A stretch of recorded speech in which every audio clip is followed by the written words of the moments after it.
Good afternoon, everyone, and welcome. Thank you all for joining us today for this very special and timely edition of the Pennsylvania Policy Center's State Policy Action Call. We appreciate you taking time out of your day to be part of this conversation, especially so soon after Pennsylvania's 2026 primary elections on Tuesday. For those of you who may be new to these calls, my name is Felicity Williams. I serve as the Executive Director of the Pennsylvania Policy Center. We are a statewide, nonpartisan public policy research organization focused on helping Pennsylvanians better understand how policy decisions impact everyday life across our Commonwealth. Our work is grounded in the belief that policy should work for all Pennsylvanians, not just the wealthy and well-connected, and that people deserve clear information, strong analysis, and meaningful opportunities to take action together. Before we begin, I want to go over a few quick housekeeping items. All attendee microphones are muted to help minimize background noise and make sure everyone can clearly hear today's speakers. However, we absolutely want this to be as interactive of a conversation as possible. So throughout the program, please feel free to drop your questions into the Zoom chat. We'll be collecting questions during the discussion, and we'll move into a Q&A portion later in the program where we'll pose as many questions as time allows. If you experience any technical issues during the call, please send a message in the chat, and our team will do their best to assist you. Earlier this month, many of you joined us for our federal policy action call, Don't Mess with PA's Votes, where we discussed ongoing attacks on voting rights, the recent Supreme Court decision, threats to democratic participation, and the importance of protecting access to the ballot box here in Pennsylvania and across the country. Today's conversation is in many ways a continuation of that discussion. Tuesday's elections were not just about candidates or campaign strategy. They were also about participation, representation, political power, and the policy priorities voters are responding to in this moment. And as many of us are still processing Tuesday's results, I want to offer just a few brief framing thoughts before turning things over to Jeff and then our speakers. Pennsylvania remains one of the most politically consequential states in the country. And Tuesday's primary elections once again highlighted just how much is at stake here, not only for the Commonwealth, but nationally as well. Several congressional, state, and local races drew significant attention because of what they may signal about voter priorities heading into November, particularly around affordability, healthcare, public investment, democracy, and economic inequality. We also saw continued conversations around turnout, voter engagement, and ballot access, especially in communities where participation has historically lagged, despite the very real impact elections have on people's daily lives. And in several races, there was clear attention on the role of grassroots organizing, community-based voter engagement, economic populism, and whether voters are looking for candidates and policy agendas that more directly address affordability and economic insecurity. At the Pennsylvania Policy Center, we believe elections matter because they shape the policy environment people live under. They influence what becomes politically possible, whose voices are centered in public debate, and whether communities feel seen, heard, and represented in the policymaking process. That is why conversations like today matter.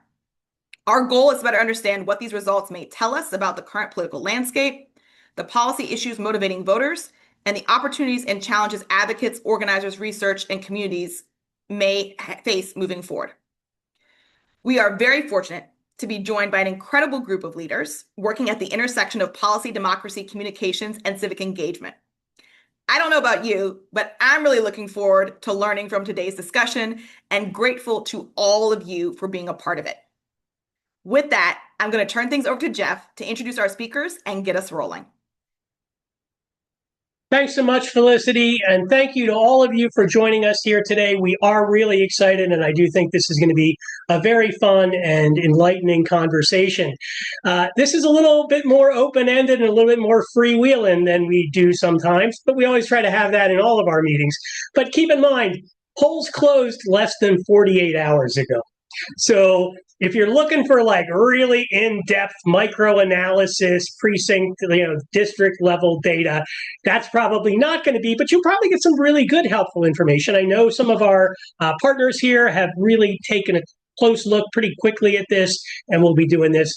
We didn't have a lot of time to talk through, who's going to cover what, but basically what we want to talk about today is what kinds of things did we see and what do we learn from the primary elections. We're doing with a C3 lens.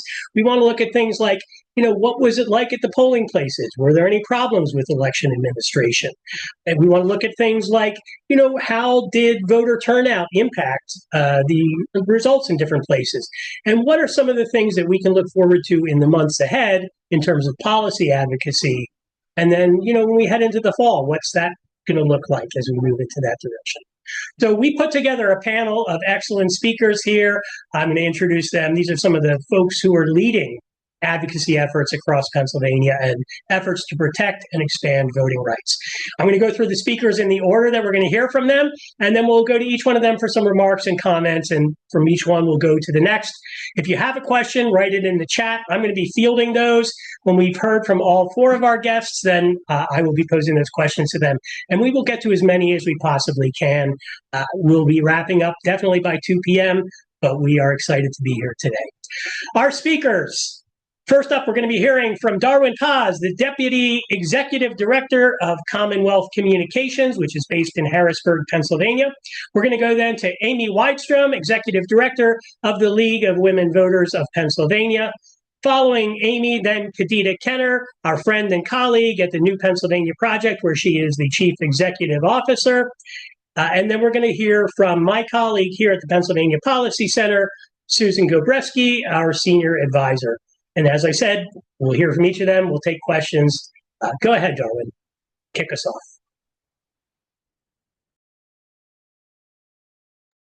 And you're on mute. All right. Hello, everyone. Good morning. I hope everyone can see my screen here. I am just getting myself organized here. Give me 2 seconds. Okay, great. Good morning, everyone. Or actually, it's not even the morning anymore. It's good afternoon. I'm Darwin. As mentioned earlier, him. I'm the Deputy Executive Director at Commonwealth Communications. I oversee Vote.pa's digital presence and web application. I am here to provide a brief overview with what information we can gather so far on the last mile of the primary election from the perspective of our services tool and branded and social media identity. I'm going to go ahead to the next slide here. So Pennsylvania being a closed primary state meant an extra emphasis on checking your registration status was required when communicating to audiences and voters the need to register to vote. In the last mile, in the period leading up to the primary election, we experienced the check tool that we built in-house here being used 27,000 times by 18,000 people to understand what their status is before heading to the polls, which was critical in this primary election since more often than not, some individuals find themselves at the polls and wondering why they can't vote and don't realize that they may have not registered with the party to nominate the party nominee. Another tool that we used heavily in the last mile was the Vote.pa/find tool. This is an all-in-one tool that allowed voters to find where to return their mail ballot, where to vote early in person, early on demand, and lastly, where to cast their vote at a polling place if that was what they planned to do.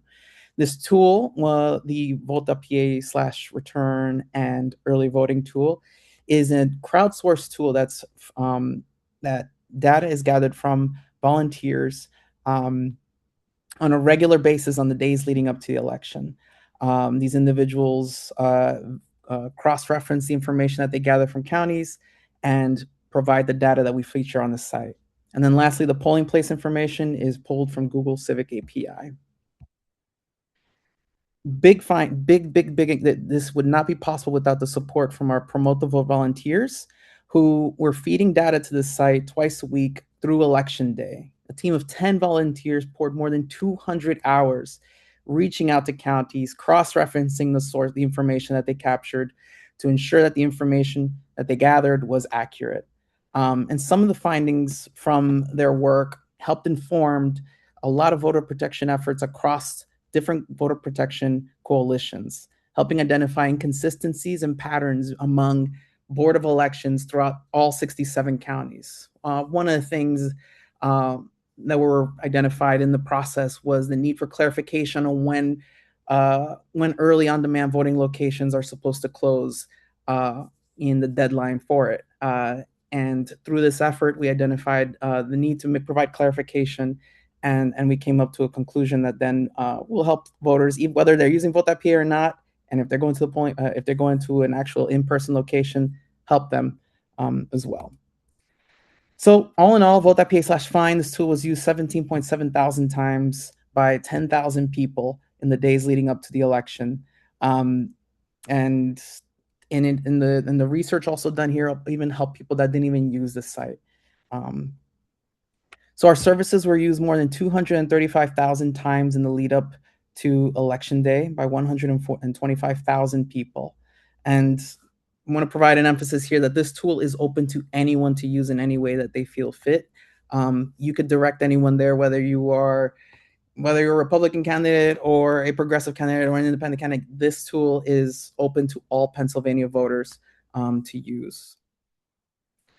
And I'm going to provide a quick recap on what we saw on the social front. We also have a digital presence on social media where we provide voter education information in a quirky and interesting way. We at least try. On the day of the election, we hosted a cross-organizational collaboration opportunity with dozens of our partner organizations, which managed to garner about more than 400 shares, and reached 17,000 people and had 25,000 impressions. Thanks to the support from our partner organizations, we were able to propel more voter education information around the primaries across various mediums and audiences. And if anyone here is interested in keeping up with these resources or using them for themselves, these tools and the content provided here is open to anyone to use in any way they like. The goal here is to share out and distribute accurate voter information to the widest group of people possible, voters possible. So we encourage you to follow us on X, IG, Facebook, and Blue Sky. And if you'd like to set up a branded experience, which is another tool I don't have the time to talk about here, please reach out if you want to put your own wrapper on the tool. I will stop sharing, and now I could see the comment section if there are any questions. I'm going to take a quick look. I see some love there. Thank you guys so much. Good stuff. All right. I will now pass it to Amy Widestrom, the Executive Director for the League of Women Voters of Pennsylvania. Thank you. Hi, everyone. Thank you, Darwin, for passing it off. It's good to see everyone. Thank you for joining us. I'm going to talk a little bit about the top lines of the primary election from the League perspective. As folks know, or I hope folks know, the League of Women Voters is over a century old. We've been in Pennsylvania since before the ratification of the 19th Amendment. And our job in a nonpartisan way is to empower voters and defend democracy. So our goal is to really educate voters and get folks to the polls. And one of our top lines from this election is that we still have work to do. So we'll dig into that. So as a quick reminder, only Democrats and Republicans, only folks registered in the two major parties can vote in primary elections. We are a strictly closed primary state. So that means out of the 8,954,858 registered voters, 1.4 million, or about 17% of registered voters, could not vote in this election. And so that is something that continues to be a concern for the league, and I think is something that we should continue to think about, because when we have low turnout elections like the election that we had, and their closed primaries, a very small slice of the folks in Pennsylvania are electing our general election candidates, and that's something. There are consequences to that. So that's, I think, something to think about when framing this election. The second top line for me is that turnout was generally low. It was 23 or 24% across. At the top of the ticket, there was some roll off even between the governor and everyone else, right? And so the roll-off continues to be an issue, and turnout continue to be low. Um, it was even pretty low in a really interesting and contested race in the third district. We did not see great turnout there either. About 22% of the voting age population of that district voted. So low primary turnout means that nominees are chosen by a small slice of the electorate. And uh, again, that just reminds us that the work of nonpartisan organizations like the ones we have here, Kadida, the League, right? We need to get folks energized and mobilized and out there and ready to vote. Now, I do think that November is going to look different, right? Pennsylvania is a perennial battleground state. Turnout will go up. We're going to see a lot of money pumped into this state, particularly around some key races, right? The governor, Philadelphia's third congressional district, Bucks County's first congressional district, and then some state legislative races that the parties have their eyes on. And so there's going to be a lot of attention and a lot of money, and that, means making sure that voters have a lot of really good, trusted, nonpartisan information that they can really make good choices. It's also really important that we continue to work to mobilize and lean into and get participation from communities that continue to be underrepresented. And I think that we see some energy there, right, around some surprise candidates or some surprise wins, but that's some work that we need to keep paying attention to. And so I think the top lines from the League's perspective as a nonpartisan organization is that while low turnout in primaries are not new, right? This is something that we've been struggling with for a long time, even in primaries that are open or modified open. Because of gerrymandering and other factors, it tends to be more active partisans that vote in primary elections. We know that that's true. Closed primaries don't help in Pennsylvania. And so we need to continue educating voters. We need to advocate for making our elections more representative and figuring out the tools to do that. Competitive congressional races in Bucks County and Philadelphia means that we have some high stakes choices facing some of our voters in November. And again, that's going to attract a lot of attention. It's going to attract a lot of money. There will be possibilities for lots of mis and disinformation out there. And so really focusing on how to get good information to voters. In the 24 election, we spent a lot of time talking about inoculating against mis and disinformation. In this election cycle, I'm hearing a lot of talk about pre-bunking. And so we're shifting our focus a little bit and trying to get voters and really everyone information they need before the mis and disinformation even lands on them, right? So when they see it, they have the tools to discern whether or not it's good information or not, right? So making sure they have that trusted information, which just means that this work isn't just in election season, right? It's not just April and May and October and November, right? It's all year round. And the work of organizations like ours and Penn Policy Center is just, let's get this good information out to voters all year round. And so that's really the top line for me, is that we have to make sure that every eligible Pennsylvania voter is registered, informed, and ready to vote.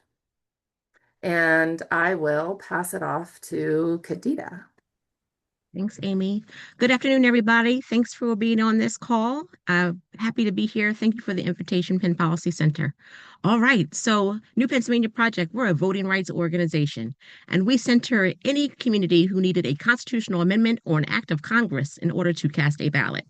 And so as a nonpartisan organization that was actually on the ground doing GOTV, get out the vote, the 10 days leading up to the election, I have a report back for all of you joining the call today, what we were hearing on the ground. And what we were hearing on the ground in the communities in which we knocked on was that people had no idea that there was an election. People had no idea what a primary election is. So we did a lot of civic education. We chose a door knocking universe, particularly more Black doors, more low propensity voters, because so many other folks concentrate on, a more higher propensity voter. And they're not the folks that need to be reminded of an election. They know when it is. It's these low propensity voters who need to be told when the election is and what a primary election is all about. And for us as a nonpartisan organization, New PA Project Education Fund, we knocked on the doors of Democrats, Republicans, and unaffiliated folks.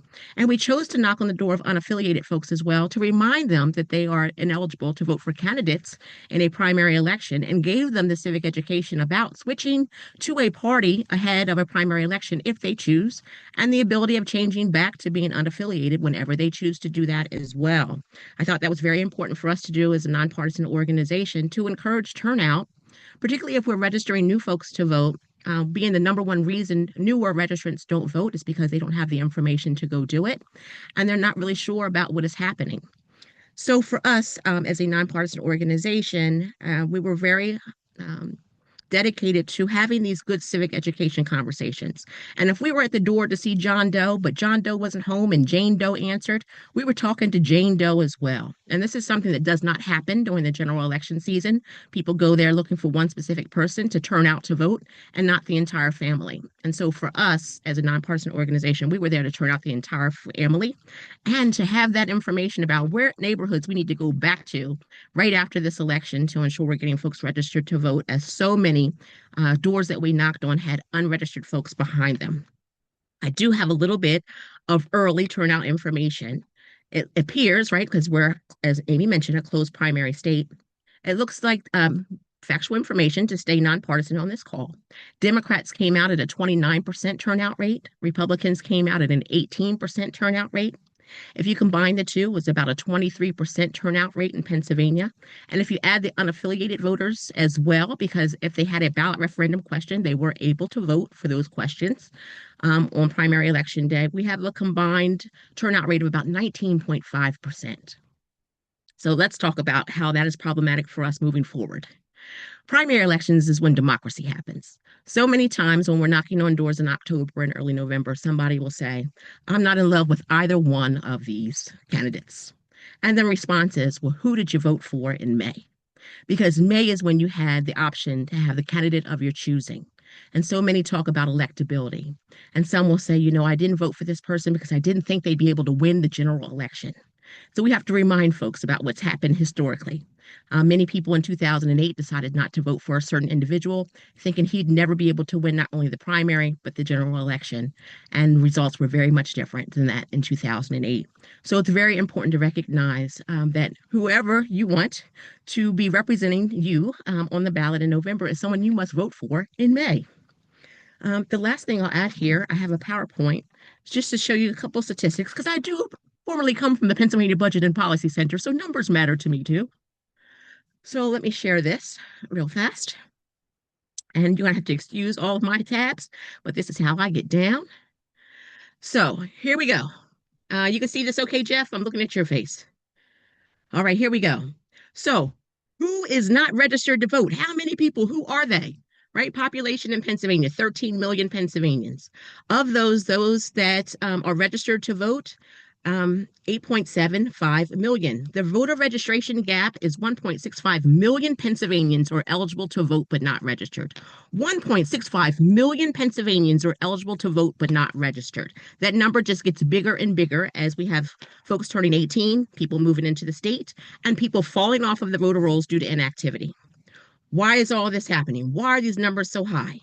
Well, we have lots of conversations we must overcome, and we're on the ground having these great conversations. We have to overcome those who say, I'm not into politics, and remind them that politics are into them. We have folks who really feel like their vote doesn't count. What will be, will be. The party leaders decided. People already decided who is going to win. Folks who say, I vote, but nothing is changing in my community. I've been voting for 50 years. I still have this pothole outside of my front of my house, and it's been here for 20 years. Those who believe they don't have the franchise, maybe they're formerly incarcerated. And we have to provide that civic education to overcome whatever misinformation, disinformation, or lies were told to them about their registration status or ability. And then the fact that we actually have twice a year, every year, elections. So many people at the doors this year had no idea that there was an election, have no idea what a primary election is all about. And so we had to overcome that.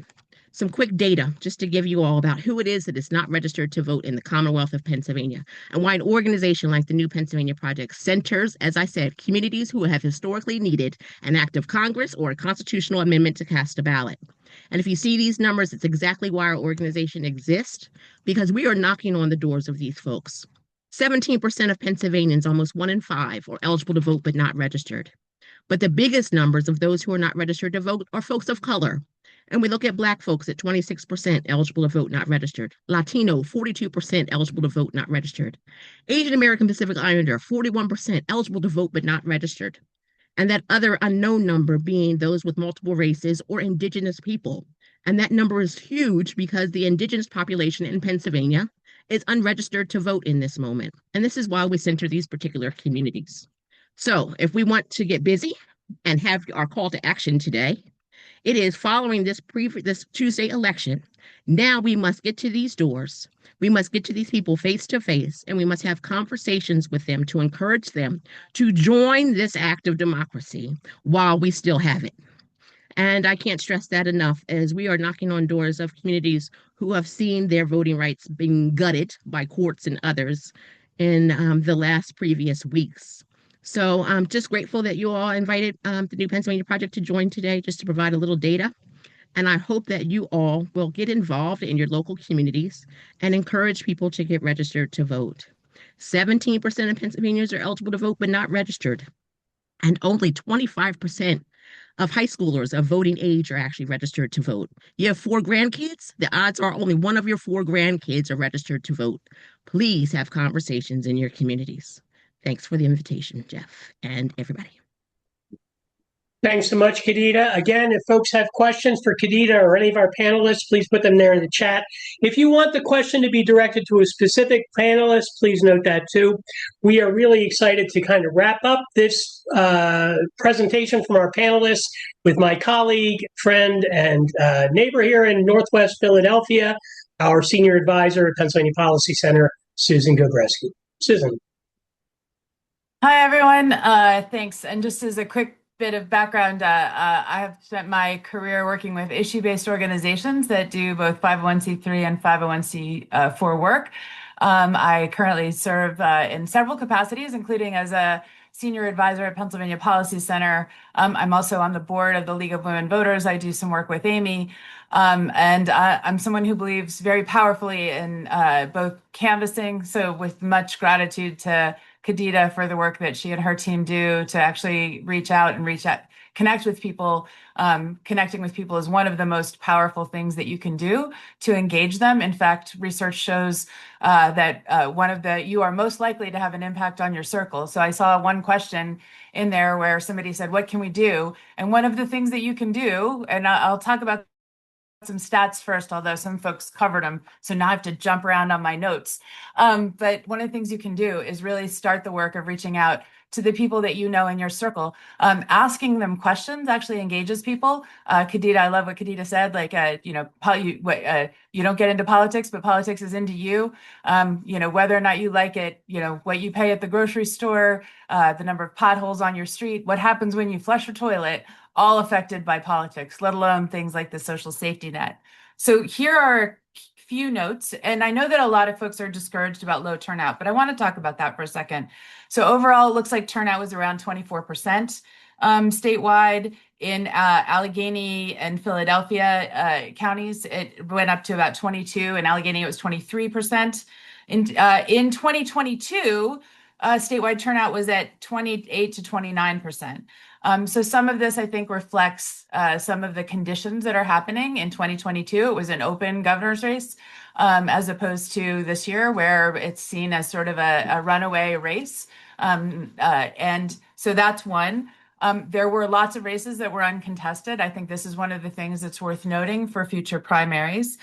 Sometimes there are people who are not aware of a primary race. A lot of us who are into it are like shocked that people aren't taking the opportunity to vote. But sometimes people decide for themselves that the real issue is between, the different parties in November. And it was also quite hot yesterday or 2 days ago. Days ago. And I think that may have had an impact. But about 1.7 million people voted. In the category of lessons learned, another thing I want to note is that low turnout or even modest turnout is a huge opportunity for issue advocates. When fewer people are voting, you have to reach fewer people to actually make one issue or several issues more important. So one of the things we all need to be thinking about is what can we be doing to help raise these issues in campaigns? How do we talk more about the social safety net, about equity, about raising the minimum wage, about housing? It's a huge opportunity to really push candidates of all sides and all stripes to talk more about these issues so that they believe that these issues are going to be the things that they need to answer to. Another quick observation is that there was, once again in Pennsylvania, a big shocker here, an influx of special interest money. Gambling interests were trying to unseat 3 incumbent Republicans who have been seen as willing to place higher taxes on gambling, the proceeds from gambling. And there was a big effort to unseat the 3 incumbents, and all 3 incumbents were able to retain their seats.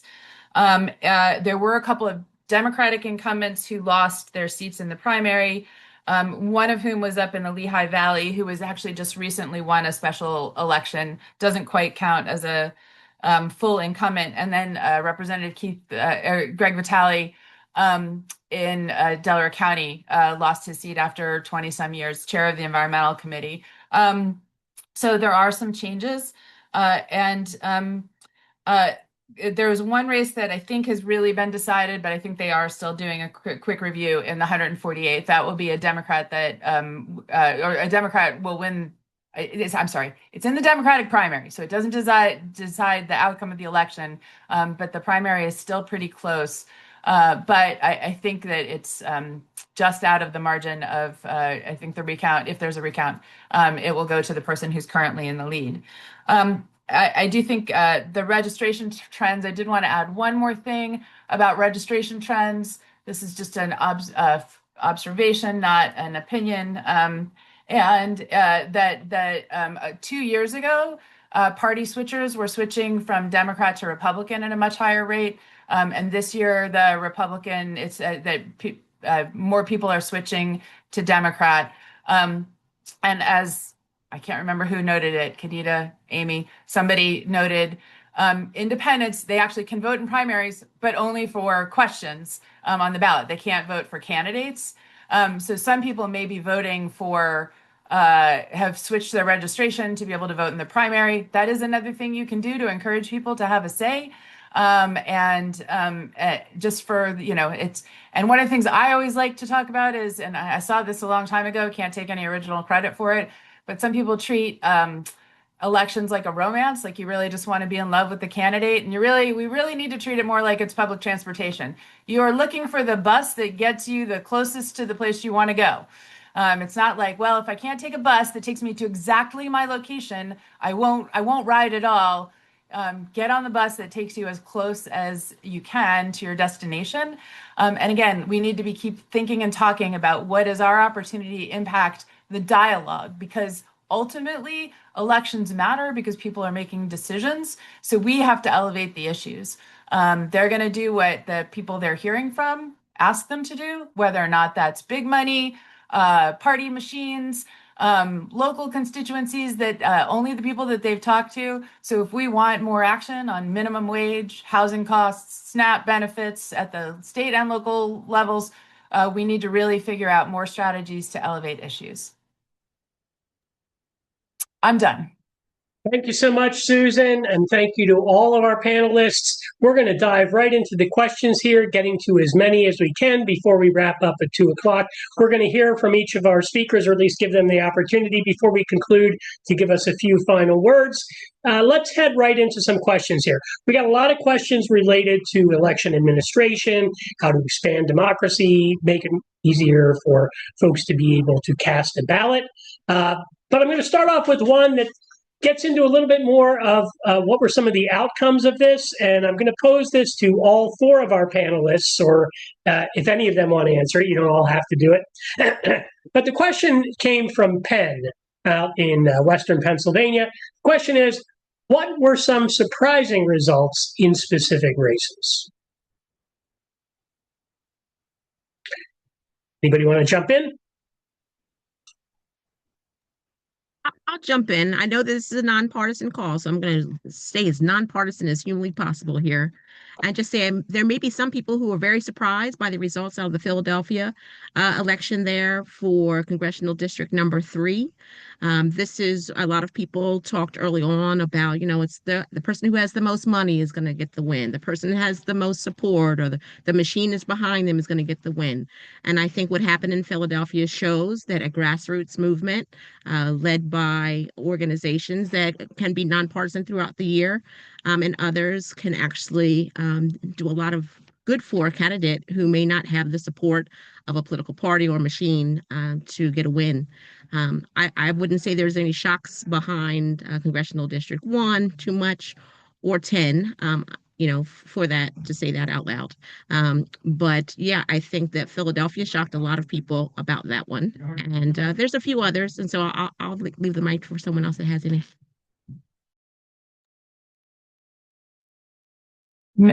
I will actually, I'll jump in here and which is a quick couple of notes, including the Congressional District 3. But, I actually think in that race, all of the 3 leading candidates had an opportunity to get out in front. And I think one person did because they had the campaign infrastructure to mobilize people. I think that's echoing what Kadida said. So, but I don't think it was a slam dunk from the beginning. I think it was a question of doing the work and mobilizing and motivating people and paying attention to the pulse. And I think sometimes one of the candidates was up on TV early. So sometimes people think that having money and TV is the only way to go, and that wasn't the answer in this race. Sometimes there are sort of political structures. I do think one thing that's important to remember is that in Philadelphia, some of the political machines were developed in response to being excluded from older white political machines. So sometimes people sort of are quick to dismiss some of the infrastructure and systems that have elevated some of our leaders, because they're looking for more progressive politics. But at the time, there was a lot of effort and thought put into how to build power. So ultimately, I think that's the right question. How does anyone, including issue organizations, what's the work look like to be able to build power, build a network, connect to people, and get people out to the polls? So that will be the work of the fall, which is to get the people out on the issues that you care about, to vote for candidates who represent the issues that you want them talking about. Thanks, Susan and Kadida. Darwin, Amy, any thoughts on surprising? Why don't we go see if Darwin or Amy have anything? We'll get back to you, Kadida. If not, that's fine too. Go ahead. I think that Susan and Kadida covered it well. Okay. So, Kadida, follow up. One more thing to say. The majority of Pennsylvanians didn't vote. Right. The majority of Pennsylvanians did not vote. And so we have outcomes of those who decided to show up to the polls on that particular Tuesday or before if they voted by mail. So, that's a big reminder to people that there are so many Pennsylvanians, more Pennsylvanians decided not to vote than did. And so if we actually had a much better turnout, maybe we would have seen different results in this election, perhaps. But the last thing I'd say on this, as someone who's leading a nonpartisan organization doing this work, people are not in love with either major political party in this moment. They could care less. for either major political party. And I'm going to spell it out saying Democrats and Republicans, because some folks don't know what we mean when we say major political parties on the ground. I'm telling you, fourth grade civics is necessary in this moment. And so when I say that, we were able to put a lot of voters at ease by knocking on their door and being part of a nonpartisan organization to say, we're just here to remind you to get out and vote. I'm not here to tell you who to vote for. I'm just telling you to get out here and vote and express yourself through the vote. And a reminder, particularly as we were knocking on lots of Black doors, about how our voting rights are fragile in this moment and how we must utilize our freedom to vote while we still have it. So for us to knock on a door and say, I'm Kadida from the New PA Project Education Fund, a voting rights organization, we automatically put folks at ease at the doors. And that's why we had such a great contact rate, I would say, as an organization, because people were interested in talking to us. And I think this is something we have to really delve into. If we're going to remain a closed primary state, we are going to have to ensure that we are getting folks registered to vote with a political party if they want to take part in both elections every year. Thanks for that really important reminder, Kadida, and the sobering reality that, a lot of times it's just simply giving people basic factual information. Going to move on here. A similar question related to some of the election results and what we're looking at as we head into the fall. Question here is, and this is, I think, for all panelists. And again, you feel free to jump in quickly. And if you don't want to jump in, I'll move on to the next question. Question is, what do panelists think will be hot topics or trends as we head into November? I'll jump in here, and I'm gonna put my political science hat on for a second. So one of the things that political scientists like to note is that anytime we head into a big year like this, we're going to hear the word referendum a lot. This is going to be a referendum on the administration or on gas prices or on whatever it is. And I do think it's really important to remember that in lots of ways, all democracy is local. Really, what this election is going to be about is, are people feeling that there is a stake in it for them, right? To what Kadida was just saying, right? That they are feeling disconnected and disaffected with these two parties. And if they don't believe that their vote is going to do anything, right, then it is hard to talk people into voting. And so while I think there's going to be a frame around, even in our state races, right? Nothing happens in Harrisburg and our Pennsylvanians tired of that, or whatever the case is. There's going to be an urge to frame it around, this referendum narrative. And I think that we have to remember that in lots of ways, all politics is local. And do people feel like their vote matters? Do people feel like their representatives pay attention to them? Do people feel like affordability and healthcare costs and all of the things that we're hearing, right? When we talk to the people that we're talking to in our organizations and when we're talking to voters on the street, if they're not feeling listened to, it's going to be really hard to mobilize them. And so I think that turnout is going to be really important. And, so we can talk about, key themes or whatever, but that sort of use of that frame sort of drives me crazy a little bit, because really, if people don't feel attached or motivated or like they matter, and this is why, young folks don't vote. They don't feel like anybody listens to them or cares about them. And so I think that's really going to be important. And I'll say one more thing about the importance of organizations like ours. When candidates develop their campaign strategies, they have finite resources. I mean, organizations like ours have finite resources as well, but they are targeting vote. They have their lists, these lists. They have the high propensity voters, the 4 out of 4 voters, however you want to, and they need to drive up numbers. And so they target certain communities strategically, and it makes sense. But what that means is that they're not knocking on the doors that Kadida's knocking on, right? And they're not in at the community events that the leagues are at, and they're not talking to the voters that aren't that the low propensity voters, right? The rural women that we're texting, like they're not talking to those voters because they're not reliable voters. And we only make them reliable voters by helping them build trust in the system and believing that somebody cares about them. And so organizations like ours are really, they fill a really, research tells us, they fill a really important role in the political process, because campaigns in our most gracious read have to use their finite resources strategically. In our least gracious read, they don't, they only care about the people who are going to vote for him. And so I guess those are the two things that I'll say, that be cautious about the framing of this as a referendum, and dive into your communities and build those connections and bring 5 people to the polls with you. Thanks, Amy. And panelists, this is great. If you want to chime in on one of these open ones to all panelists, just raise your hand and I'll go to you and we can do as many questions as we can. Kadida. Yeah, the question from Felicity is, what are the trends? The trend has never changed. And if you won your primary election and you are going into the general, I hope that you are talking about housing. I hope that you are talking about affordability. I hope you are talking about gas prices. I hope you are talking about electricity bills. I hope you're talking about the cost of childcare. I hope you're talking about all of those things, no matter what position it is you are running for. That is the topic of conversation. And as part of a voting rights organization and talking to communities on the ground, what are they most interested in? That is the number one thing they're most interested in. Democracy issues don't even hit the top 5, right? I wish I could knock on the door and say your ancestors fought and died for your right to vote, and that mattered. It does not to everybody in this moment.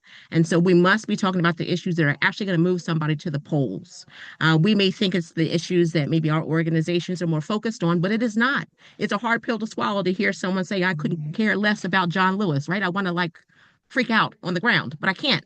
I need to make sure we are talking about why it is they refuse to get to the polls, which is I'm working 3 jobs. I am making $7.25 an hour. I can't afford to go to the poll on a Tuesday. I don't even have the money for a stamp to get a vote by mail ballot and mail that thing back in. So we must be talking about affordability because that is the number one issue in all communities, no matter the demographics. Susan. Well, it's not fun to talk after Kadida when she's that good. So I just want to not fair, Kadida, but okay. Yeah, I agree. And I think the other thing to remember is that Pennsylvania, there was a few years where people kept talking about Pennsylvania as if it was a battleground state, and it really wasn't. And now it really is. Really important. And again, from an issue advocacy point of view, my career has been spent working with issue advocacy organizations working to say that if we care about issues, you've got to make sure that you're mobilizing people, connecting people to the issues that people care about, whether or not it's protecting your reproductive rights and your healthcare, whether or not it's electricity rates, whether or not it's protecting climate change. I know a lot of young people are really pretty frustrated and freaked out about climate change. So helping to make sure, again, that they are getting connected to the issues, connected to the polls. I do want to highlight a couple of things here. There are 5 congressional races that are going to be tight contests, maybe more, but 5. 4 to 10 state Senate races and 12 to 28 House races.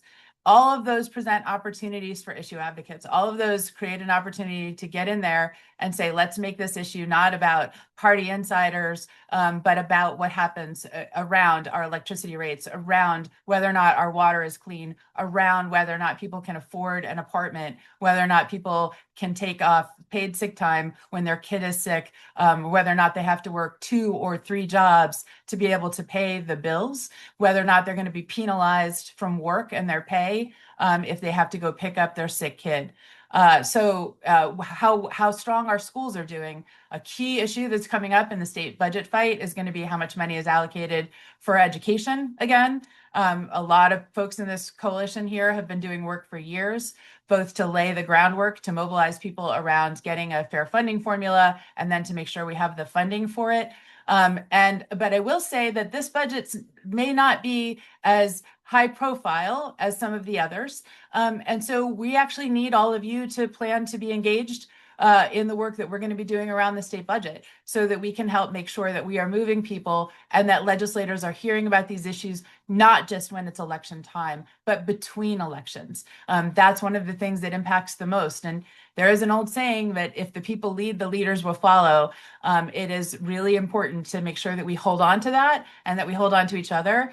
And that things are discouraging right now. So I also want to remind folks, go see art, listen to good music, break bread with friends, volunteer and do what you can do. I do a whole training thing here in Mount Airy on democracy not being a spectator sport. You do not have to do everything. Do a thing. Figure out what you can do. If you can make some phone calls, if you can do an hour a week or a weekend day a month, call our senators. Both of them our federal senators need to hear from you. You don't want to sound like a crazy person and call them like every day, but call each of them once a month. You can make a 15-minute phone call, but figure out what your capacity is, what issue you care the most about, what your capacity is to do, stick to it, and then encourage other people around you to build up their power to be involved, even if it's just a little. Like one thing leads to another. So people who vote once are more likely to vote in the future. People who take their kids to vote, kids are more likely to vote. People who get involved and make a phone call to a politician are more likely to show up for things. This is the work that we have to do. And we are allowed to get tired. We're allowed to lean on each other. We're allowed to boost each other. But it is not we don't get to turn away from it. So do it in a way that you can sustain and find joy where you can, because that is what we're all fighting for. Thanks so much, Susan. So I'm looking at the time. We've got a lot of questions, and unfortunately, we're not going to be able to get to all of them.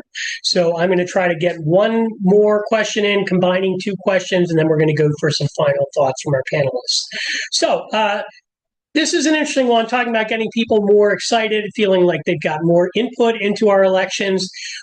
Sharon asks, will PA ever get open primaries? And our friend Tia at the Urban League, and they do fantastic work. We've got some resources there in the chat that Tia has dropped in. Tia is asking, can you talk a little about the challenge with opening primaries? Why wouldn't this state want to do this? I don't think we can get into a deep answer, but maybe some quick thoughts about that primaries prospects.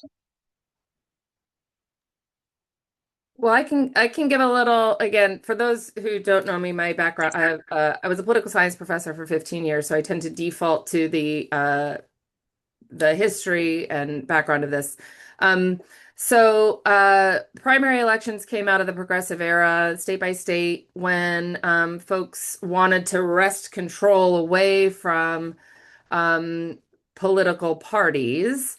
And so it's a way to help the people decide who the candidates are in November, as opposed to the machine bosses or whoever was making decisions. The idea behind a closed primary, so the argument for a closed primary is that if you're a member of one of the two major political parties, the Republicans or the Democrats, as a member, you should get to choose who your representative is, right? Who's going to represent you on the ballot in November. So those who advocate for closed primaries are sort of like, why would somebody from outside the club get to have a say in who the leader of the club is? Those of us who are advocates for open primaries say, well, because they're not a representative of just the people in the club. They're running to represent all constituents in their district or in the Commonwealth. And so anybody who wants to have a say in who that should be allowed to have a say. Additionally, the data tells us that the vast majority of unaffiliated and independents are actually pretty consistent leaners.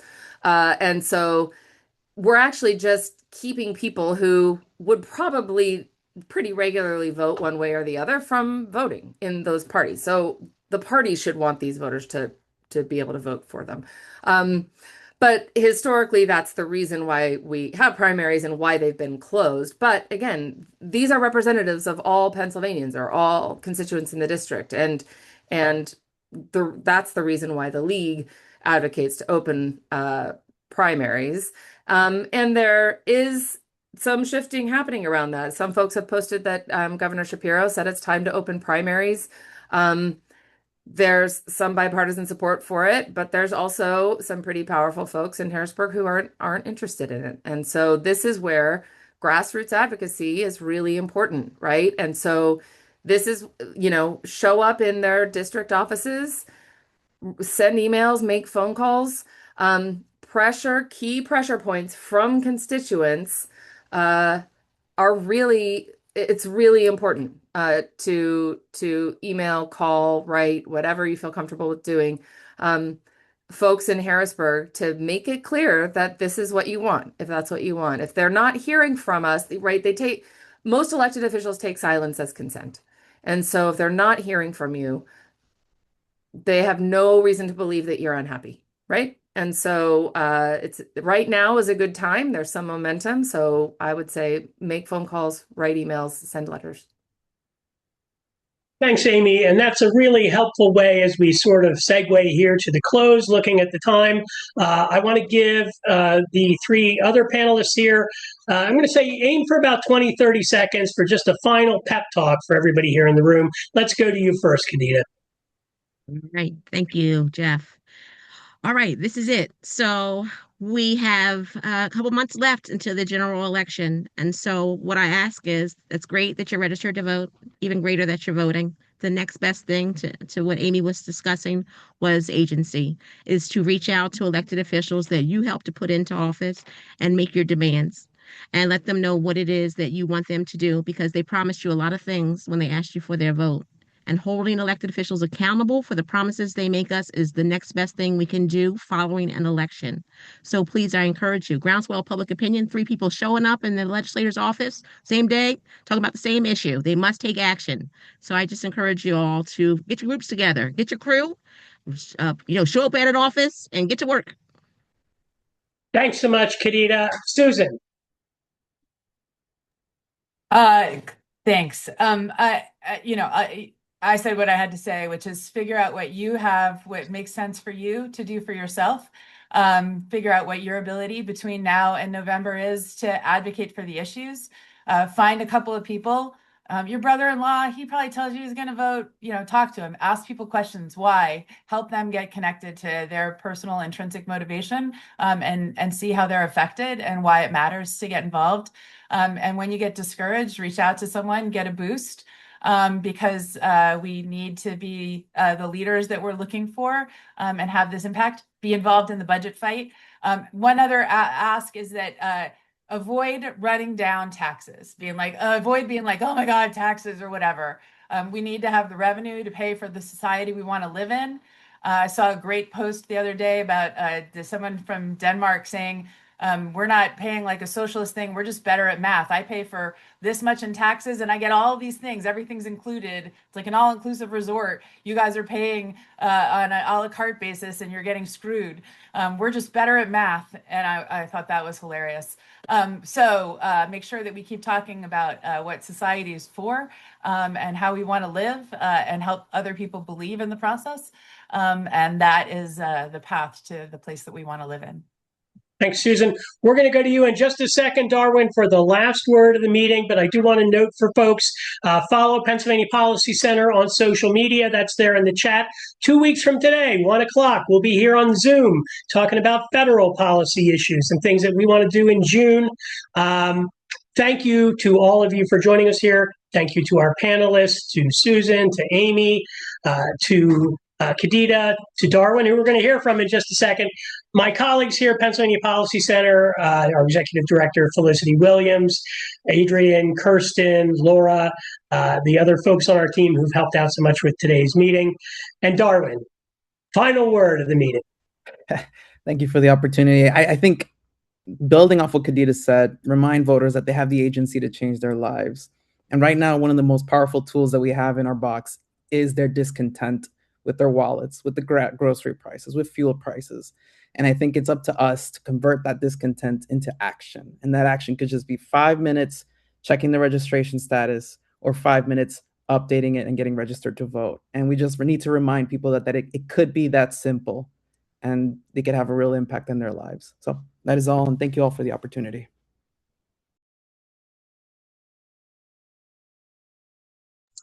Sorry, got to unmute. Thanks so much. We'll see everybody 2 weeks from today for our next policy action meeting. Have a great one, friends.